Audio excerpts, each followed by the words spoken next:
Good morning and welcome to another episode of Cricket Bites with Saurabh. तो खतरनाक दिन था भाई। कल हम लोग डे 1 के बारे में बात कर रहे थे और इस बीच डे 2 कंप्लीट हो चुका है। आप सबने देखा ही होगा, जिन्होंने देखा होगा वो जानते हैं। डे 2 में it was full of struggle, no doubt about that. और इंडिया अपने पुराने स्कोर से रिज्यूम कर रहा था विद करुण नायर एंड वॉशिंगटन सुंदर, लेकिन ज्यादा देर वो टिक नहीं पाए एंड पिच ने अपना कमाल दिखाया। करुण नायर, वॉशिंगटन सुंदर और बाकी जो टेलेंडर्स हैं वो जल्दी आउट हो गए। 224 का एक बहुत ही छोटा सा स्कोर उन्होंने पुटअप किया। उसके बाद इंग्लैंड की बैटिंग आई। इंग्लैंड की बैटिंग में जाने से पहले मैं इंडिया की बैटिंग के बारे में कुछ चीजें डिस्कस करना चाहूंगा। केएल राहुल, फिर आपका शुभमन गिल, ऐसे कुछ बैट्समैन, ये लोग मतलब ये अगर चाहते तो थोड़ा सा और स्कोर आगे जा सकता था। शुभमन गिल का विकेट तो बहुत ही अनफॉर्चुनेटली गया। वहां पे मतलब रन आउट इस सिचुएशन में बहुत ज्यादा करता है, ये मेरे ख्याल से सब लोग मानते होंगे कि इतना क्रूशियल सिचुएशन में, क्रूशियल मैच में आप रन आउट हो गए, आपका फॉर्म था और आप रन आउट हो गए। मेरे को लगता है कहीं ना कहीं शुभमन गिल अगर रहते तो स्कोर 300 तक जा सकता था। राहुल का जैसे कल मैंने तारीफ की थी उनकी बहुत, बट एक जो छोटी सी खामी मैंने जो देखी है वो मैं आपके सामने रखना चाहूंगा। राहुल जब ओवर डिफेंसिव हो जाते हैं, वो बेसिकली एक अटैकिंग बैट्समैन है, बट जब वो टेस्ट मैच खेलते हैं ओवर डिफेंसिव हो जाते हैं एंड देन सडनली उनको एक बॉल मिलता है टू हिट, वो एकदम फ्लैश करने की कोशिश करते हैं। उस चक्कर में क्या होता है कि वो शॉट करेक्ट नहीं बैठता है एंड जैसे लास्ट में आपने देखा कि बॉल बहुत पास था बॉडी के, उन्होंने कट मारने की कोशिश की एंड वो रिकोशेट हुआ था स्टंप पे। तो मुझे लगता है कि ऐसे जो पिच है जिसमें कि बहुत ज्यादा मदद है बॉलर्स को, आपको थोड़ा सा बॉलर के लाइन लेंथ को खराब करने की दिशा में भी सोचना पड़ेगा।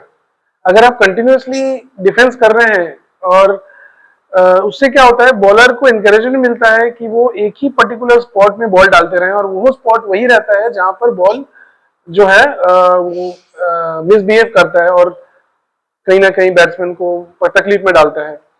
तो राहुल वो मौका देते हैं कुछ, मतलब वो जो बॉल मारने लायक भी होता है, जो जिसको आप थोड़ा कम से कम 2 रन, 1 रन, 4 भी मार सकते हैं, उसको भी वो डिफेंस करने लगते हैं। देन सडनली उनको एक बॉल मिलता है तो वो अटैक करने के चक्कर में आउट हो जाते हैं। ये उनको थोड़ा देखना पड़ा, आउट हो जाते हैं।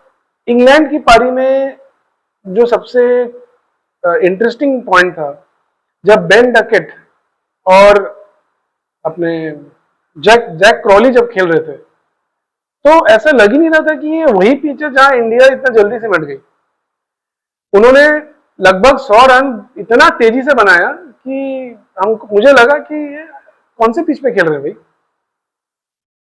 बट उन्होंने क्या किया, उन्होंने वही जो मैं बोला था राहुल के केस में, उन्होंने वही चीज को अपनाया।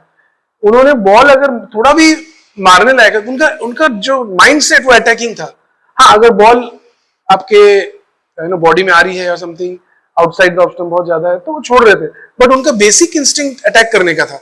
तो बॉल जहां पे उनका अटैक, मतलब थोड़ा भी उनको खराब बॉल मिली, उन्होंने उसको अटैक किया, जिस कारण से क्या बॉलर अपने रिदम में नहीं आ पा रहा था। बॉलर इस चक्कर में outside the off stump ball दे रहे थे, इसको वो कट कर रहे थे, बैक फुट पे पंच कर रहे थे, लेग साइड में दे रहे थे तो उसको लोग मार रहे थे, शॉट दे रहे थे तो पुल कर रहे थे। तो इस कारण से ना, मतलब उन्होंने बॉलर को टोटली उन्होंने दिखा दिया बेसिकली कि इस पिच में कैसे खेलना है। आपको थोड़ा सा आपको अटैकिंग इंस्टिंक्ट रखना पड़ेगा, जो मुझे लगता है इन्होंने इंडियंस ने इस चीज को मिस किया। लेकिन इंग्लैंड में जैसे आपने देखा होगा, आपने जैसे बेन डकेट को थोड़ा सा बॉल अपने सही जोन पे रखना चालू किया, इंस्पाइट ऑफ हिज हिटिंग, वहां पे वो गलती कर गए, वो अपना पेशेंस लूज कर गए एंड उन्होंने एक बहुत ही खराब शॉट खेल के वो आउट हो गए। तो यही है बॉलर का, जो बॉलर और बैट्समैन का पेशेंस यही होता है। जब आप मार खा रहे हैं तब भी अगर आप अपने लाइन पे बॉलिंग करते रहेंगे तो बैट्समैन गलती करेगा ऐसे पिच में, क्योंकि पिच आपके सपोर्ट में है। सिमिलरली जैक क्रॉली के साथ भी हुआ, जब उनको थोड़ी देर के लिए शांत रखा गया, उसके बाद वो एक खराब शॉट खेलकर आउट हुआ। ये एक पैटर्न है। उसके बाद के जितने बैट्समैन आए, आपने देखा वही इंडिया वाला केस रिपीट हुआ। वो अपने नॉर्मल डिफेंसिव क्रिकेट खेलने की कोशिश की है, चाहे वो पोप, जोर, बेथल हो और आपके जितने अंडर्स उसके बाद आए, वो एक के बाद एक वो बॉल हाँ चीज मानना पड़ेगा, उन्होंने अपना विकेट नहीं दिया। इंडियन में जैसे आपने देखा होगा, जब राहुल, गिल और भी एक आध लोग हैं जिन्होंने अपना विकेट दे दिया, बॉल के लिए आउट नहीं हुए, वो अपना विकेट दे दिया। ये इंग्लैंड में नहीं।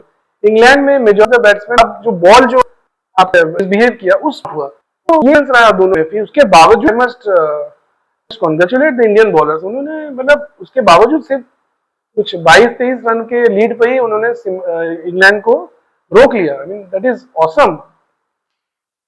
अब यहाँ पे एक सवाल जो सबके माइंड में आ रहा है, ये होपप्रीत बुमराह नहीं खेल रहे हैं, वहां पे बॉलिंग अचानक से एक अलग ही लेवल पे चली जाती है। ये क्या हो रहा है? इसको देखिए, अभी तक लोग ऐसे जोक ले रहे थे, लेकिन अब मेरे को लगता है कि द टीम मैनेजमेंट इसको अच्छे से एनालिसिस करना पड़ेगा कि क्या हो क्या रहा है। बुमराह के खेलने से क्या ऐसा बदल जा रहा है जो कि उसके ना खेलने पर इतना अच्छी बॉलिंग हो रही है इंडियन टीम से। मेरे ख्याल से this is a point which has to be analyse, बहुत जरूरी है। मुझे लगता है कि बुमराह पे ओवर डिपेंडेंस होने के कारण बाकी बॉलर्स का जो कॉन्फिडेंस वो डेंट हो रहा है, इस पर ध्यान देने की जरूरत है। मुझे लगता है ऐसा होना चाहिए कि बुमराह के आने के बाद तो मतलब सामने वाली टीम को रिस्पाइट ही नहीं मिलना चाहिए, लेकिन ऐसा नहीं हो रहा है। That we have to look into. उसके बावजूद उसके अलावा अगर आप देखेंगे, जब इंडिया बैटिंग पे आई तो जायसवाल ने शुरुआत से ही अटैकिंग खेला, और मैं ये कल सोच ही रहा था कि भाई टीम मैनेजमेंट को अब चाहिए, ये लास्ट इनिंग्स है, करो या मरो वाली स्थिति है। जायसवाल रोक के खेलने में असमर्थ हो रहे हैं, वो अगर डिफेंसिव खेल रहे हैं आउट हो जा रहे हैं। और दूसरी बात, जोफ्रा आर्चर है नहीं टीम में, जो उनको सबसे ज्यादा तकलीफ दे रहे थे, तो उनको फ्रीली खेलने दो। और यही हुआ, कल वो फ्रीली खेले, क्या खेले। हाँ, कुछ चांसेस जरूर हुए, मतलब जायसवाल के ही 2 कैचेस मिस हुए विच वर क्वाइट स्ट्रेट फॉरवर्ड। वो अगर कैच हो जाते तो फिर आज पता नहीं, शायद सिचुएशन बहुत खराब होती। लेकिन थोड़ी सी लक, जो मैं पहले भी बोल रहा था, इंडियन टीम को बहुत ज्यादा जरूरत थी, वो लक फाइनली मिला है, तो उसका फायदा उठाया। अभी तक 50 रन बनाए हैं। मुझे लगा, आई होप कि वो आगे चले और रन बनाए। मैं रन का नंबर नहीं बताऊंगा क्योंकि मैं कल करुण नायर के लिए बोला था, वो आउट हो गए। वो और रन बनाए और इंडिया को कैसे स्थिति में ले आए कि वो इंडिया इससे हार ना पाए, क्योंकि ये मैच में अब कोई एक टीम जीतेगी, कोई ड्रॉ का तो स्कोप है नहीं। ये आज तीसरा ही दिन का खेल शुरू होने वाला है, तो ड्रॉ का कोई सिचुएशन नहीं है। आप एक ऐसा स्कोर बनाइए, मेरे ख्याल से आप टारगेट दीजिए 300 के ऊपर का, 320 330 अगर आप टारगेट देंगे इस पिच में। एंड अगर इंग्लैंड के शुरुआत के 2 बल्लेबाजों को अगर आप थोड़ा सा कर्टेल कर पाए, मुझे लगता है उन दोनों बल्लेबाजों के लिए अगर आपको थोड़ा फील्ड को स्प्रेड करनी पड़े, उनको रन रोकिए, क्योंकि उनका रन नहीं बनते तो वो इम्पेशेंट हो जाते हैं, अपना विकेट दे देते हैं। उनके रन को रोकिए, आप थोड़े बहुत फील्डर रखिए सामने, बाकी बाहर भेज दीजिए, उनके रन को रोकिए, उनको रन मत बनाने दीजिए। And I am sure that India can win this match. थोड़ा सा अपने ऊपर बिलीफ रखना पड़ेगा, आपके पास वो मौका है। Indians, you can do it. And Shubman Gill, यहाँ आपको स्टेप इन करना पड़ेगा। आपका कैप्टेंसी का सबसे बड़ा टेस्ट है इस सीरीज का, आपको अपना कंट्रीब्यूशन भी देना है और टीम का जो मोरल है उसको भी बढ़ाना है। तो I am all positive, I am all positive, I am sure India will win. आप सबका क्या ख्याल है इस बारे में बताइए, और प्लीज मेरा एक रिक्वेस्ट है, आप अपने कमेंट्स भी डालिए।